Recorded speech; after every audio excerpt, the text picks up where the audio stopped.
सबैजनालाई। आज चाहिँ हामी घाँस काट्न आएको थियो म र बाङा चाहिँ हो।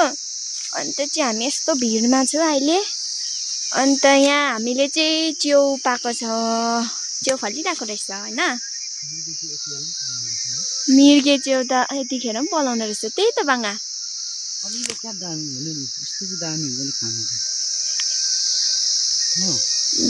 नाम चाहिँ के मिर्गे च्याउ, त्यही त। क्या दामी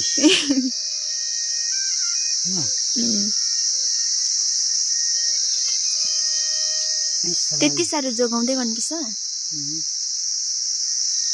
केलाएर एकैचोटि बोक्नुपर्छ कि घामलाई पनि केलाउनुपर्छ। यसो अहिले केलाएन भने चाहिँ यो बोक्दाखेरि क्या यसको सफातिर पनि टालिदिन्छ कि।